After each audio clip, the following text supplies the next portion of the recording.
somebody asks me this question, and I like to share with everybody, and I like to take your opinion on this. And you probably know the right answer, but it's very important to talk about. I'm going to ask everybody for this question. Okay, true story that happened. It's a true story that happened. There was a guy, he did something that wasn't so nice to his friend. Like, basically, he ditched his friend.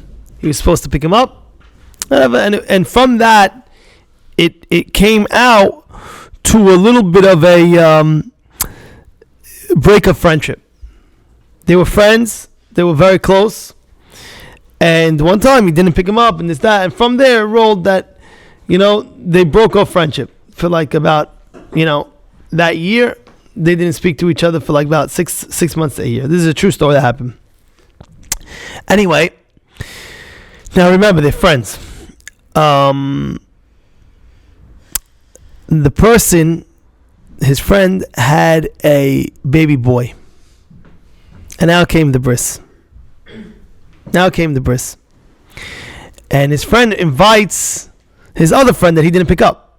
I was the one, I didn't pick up my friend. So now I had a boy. I'm telling my friend, oh, by the way, that I didn't pick up. By the way, I know I didn't pick you up. I have my son's bris. This, that. Now he calls me up. And he says, Rabbi, I don't want to go. How long have you been friends with him? I don't want to go. He got me so upset. He got me so frustrated that day. You don't know what I had to do. I had to go there and there and that. Let's get a certain spot. I go there, 5 stops in order to get where I had to get to. I don't want to go. What should he do? And now this is a true story. He tells me, I say, what do you think he should do? So now let me tell you what he did. What do you think he should do? Go and I go. He's furious. Why should I give it? He's asking you. He's asking me. Must be that he wants to really go. I like it. So what is the right thing? Should he go or should he not go? He should go, right? So I'll tell you what he did. He told me, this is a true story. He tells me, I was going to the bris. I found parking at the bris. I was walking into the bris. I turned back. I couldn't do it. He couldn't do it. I know, right? This was right there. He said he parked the car. I don't know if he didn't say that he went inside. He said he parked the car. He was literally right there, but something told him that he can't. It's just too much. Now to this I say, this concept. Listen to this concept. There's a concept called Azov ta'azov imo, Hakem takim imo. What is that? The Torah says, if you have a donkey and your friend is loading the donkey, right? So what's the halacha? You have to help him. Azov ta'azov imo. Right? No. That's Hakem takim imo. Hakem takim imo means, let's say for example, that he's loading the donkey. So what should you do? Help him load the donkey. Now, there's something called Azov ta'azov imo, which means that if he's unloading the donkey, then you should unload the donkey. Now, let's say you see 2 people. One loading the donkey, one unloading the donkey. What's the halacha? Which one do you have to help now? You can't do both. So they say unloading. Why? Because when you're unloading, you're gaining 2 things. One thing is you're gaining is when you're unloading, you're helping your friend. That's 1. And 2 is you're taking away the tsar of Balei Hayim. The donkey is finished with his job.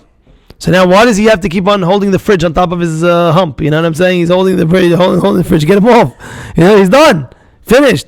Well, I understand. When you're helping him to get on, so he has a job to do. The donkey has a job to do. The donkey has to take it from here to there. So I understand. You have to make sure that he takes it there. So therefore I have to help him loading it. That's his job. The job is the donkey. But now the job is done.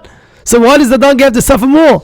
By carrying it. What reason? So therefore you help him. By helping him, you gain 2 things. 1, you're helping your friend. And 2, you gain unloading to get the tzad off the donkey. Got it? Now the question is, what if you have a person that you don't like so much? Right? You don't like the guy so much. Of course, the sport says the reason why you don't like him because you saw that one witness saw him that you were the one that saw him to do Avirah, and that's why you don't like him. We don't need to come to that. But the bottom line is you don't like the guy. You're not allowed to not like a person, but you don't like a person for whatever reason.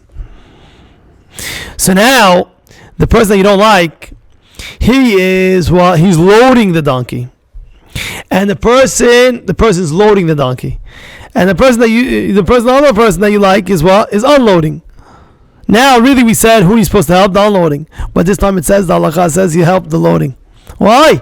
You're only gaining one thing. You're gaining helping your friend. You're not gaining tzad b'hayim. The other one, you're getting both. It says, but over here in this situation, you're gaining what? You're gaining lakufat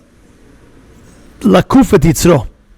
Lakufat yitzro means you're gaining the fact that you're conquering your yetzer hara. Yetzer hara says, I don't want to help my friend that I don't like. You don't want to help him? Now help him. Ugh. Hear that? Hear what's going on over here? Help him. You don't want to go to the bris. Now, if you go to the bris, you makifat yitzro. You're breaking your yetzer hara. You have a wedding. I'm sure you remember the guy, your friend, did not come to your wedding. A certain friend of yours did not come to your wedding. Am I right? I know I'm right. A certain friend didn't come to your wedding. And what are you thinking the night of your wedding? Maybe you're not thinking the night of your wedding. But wait, I didn't see so and so. Wait, why wasn't he at my wedding? Well, what's going on over here? And then he didn't come. I can't believe he didn't come. 6 months later, a year later, he gets married and he invites you out to his wedding. Hey, wait, you didn't come to my wedding. Why should I come to your wedding? When I come to your wedding, you never come to any of my parties. You go or you don't go? That's a good question. So then, if you go, what you're doing is you might have a valid. You might have a valid reason. Look, at the end of the day, you didn't come to any of my parties. Now I have to go to his party. I had a bris, I had a bar mitzvah, I had a wedding, I had this, I had that. Every time I invite him, he never comes. My good friend never ever comes. Now he tells me, oh yeah, by the way, I have a wedding. Come. Oh, I gotta come. Get out of here, right? And especially it's in Jersey. Now for sure not coming. It's like you live in New York. You live in New York and you're going to travel 2 hours away. No, hour and a half away. No, for sure not coming. No. So in that situation, you must know this is called lakufat yitzro. Lakufat yitzro means you're cracking your yetzer hara. You're cracking the yetzer hara. You're not taking revenge. Oh, you didn't come to my parties? No problem. I'll still come to your party. Understand? I'll give you an example. Here's the guy. Rabbi Hashem. You have a organization. Is that you run, that you do this, that you ask the guy for a donation for my organization. I have a big organization. This, that. Could you help me out? He says, no, I'm good. No, thanks. Then he comes to you next month. By the way, I'm running this fundraiser for this organization. Can you help me out? You're like, wait. Last month when I asked you never helped me. I'm not gonna help you. Get out of here. And you have the master. Yeah. I don't have it. It's a good organization. His organization is a good organization. I don't have it. In that situation, you break your head and I say, okay, fine, I'm going to give you no problem. You know how hard that is? Mm-hmm. Do you know how hard that is? You can't imagine how hard that is. Because the thing is, wait, one second. I ask you for my organization every single time. You never help my organization. Now you want me to help your organization? And they're both good organizations. And the guy has money to give. The guy has money to give you. But he just, no, I don't want to give. Then he asks you. And you have to give. Everybody has to give. But the bottom line is this is a very important lesson that a person has to understand in life. Things are going to come up in your life. Well, I just gave you 2 examples as an example.